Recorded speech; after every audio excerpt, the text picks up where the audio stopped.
Good morning. Hope everybody is doing well.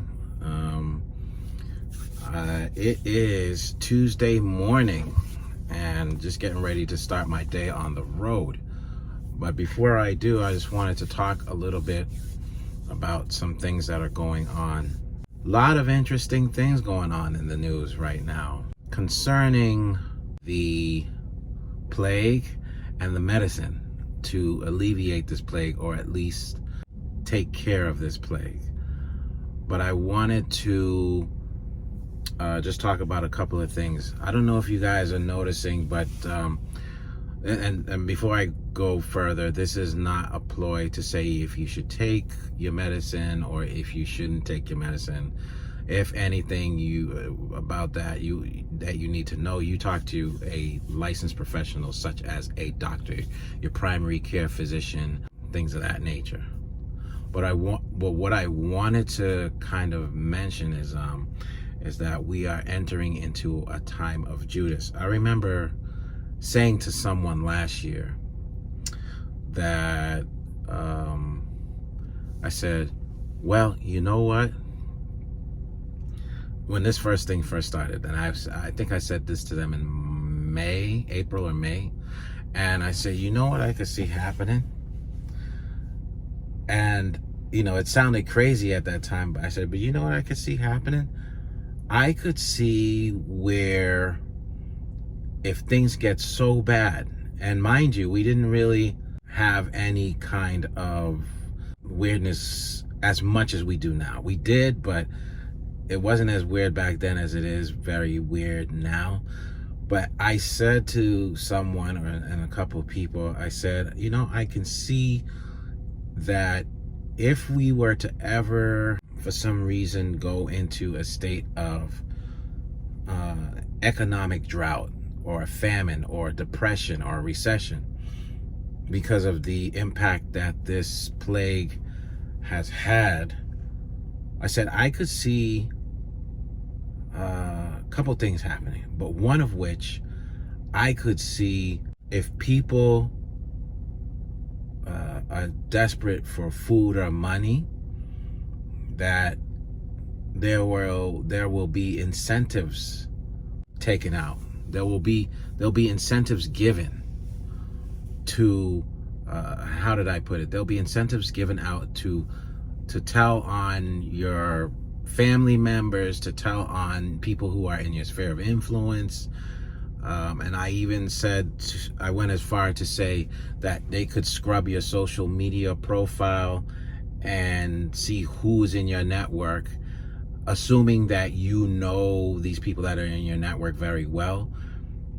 And they will offer you an incentive based on information that you can provide about them concerning whether taking this medicine or not taking this medicine, or other issues rather in society that might be in the news. I remember saying that, and the person was like, man, that's very interesting. That's very interesting. And I said, yeah, I said, because if things get so bad, and let's say jobs get taken away, or for some reason people are not working, and the only means of provision is to rat out your brother, your sister, your friend, your mom, your dad. I said, I could see that happening. And I said, that will be your 30 pieces of silver. Now, what I'm going to say is this. When you read the Bible, and I'm talking to people who are particular of the faith, when you read the Bible, it's very important that you do not just read it as a story of characters. When you look at Jesus and what he did through the parables, when he told the parables, at one point in time, the disciples, sorry, that's my steering wheel. The disciples were like, why you be telling all these stories? And then he said, I tell these stories because for some who hear these stories, they're going to just listen to what I'm saying as just a story. But for those who want to know about the kingdom, when they hear the stories that I'm telling, automatically something's going to click on the inside of them, and they will look at that parable or that story that I told as a message that I'm giving them. I believe we're entering into a time where the stage, let me put it that way, is set up for people to betray one another for money. Why do I say that? If you've been seeing some of my other videos, especially from last year, I made the point that the economy appears to be transforming into something or somewhat of a technocracy where it's going to be very technologically driven. And if there are industries that are technologically driven, that means there's very little need for human labor. And if there's little need for human labor, what are we going to do with ourselves? Right? So the only other thing for us to do for ourselves or do concerning provision would be a scenario where there's really nothing to do in terms of labor except to perhaps tell on someone for just to get money in your pocket, money in your bank. Okay? And if you think that that's ridiculous, and I said this last year, if you think that that's ridiculous, check this parody out that somebody did on TikTok, and I'm going to come back on. Would y'all report your unvaccinated co-workers for $200,000? Yes, George Murphy. George Murphy, that's his name. I believe he's working in the IT department for about 3 years now. Drives a white Altima. So as you could see in this video, the guy was pretending to call someone and rat them out just so that they can earn a large sum of money. That's the age that we're coming up on. So that whole story about Judas betraying Jesus for 30 pieces of silver is not just about what a guy did who just followed Jesus did to Jesus. It's talking more about a particular period in time where it gets really bad to the point where the only way people can put food on their table is if they turn their friends in, turn their brothers in, turn their sisters in, turn their co-workers in. We're coming upon that time. I really believe that. So what I will say is this: you have to make the decision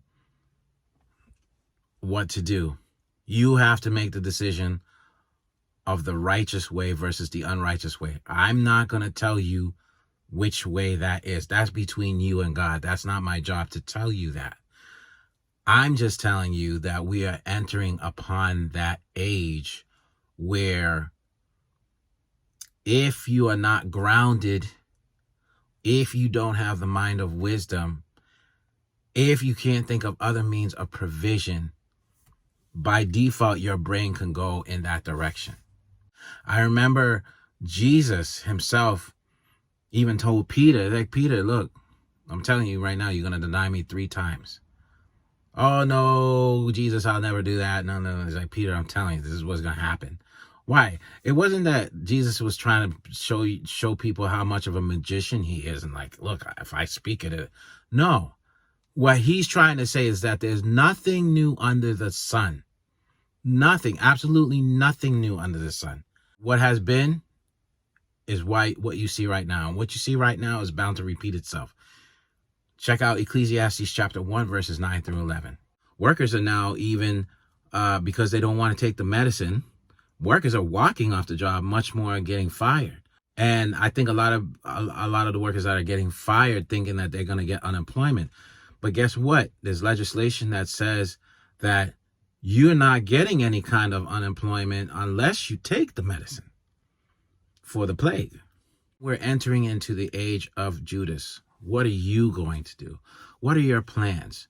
What are your plans for attaining peace of mind?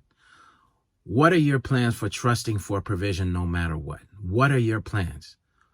Some people say, well, I'm just going to trust God from day to day, whatever. Okay. And that's good. But also you need to have a plan as to what you do. You need to have a time where you get your mind made up, that you look after the ones you love, you look after yourself, all that, but make sure that you have peace of mind, the peace of God that passes all understanding, because it very easily, we can turn on a dime because our flesh wants to rise up and say, I need that money, I need this, I need that, I need. Society and whoever it is trying to position you in a corner where you panic. Work on positioning yourself to a degree where you don't have to panic, because panic will bring irrational decision making, and you don't want to get into an area where you start to panic, and therefore that leads you to doing things that are outside of your godly character. That's all I had to say for today. You guys have a blessed day. I will be praying for all of us, as I normally would, for peace of mind.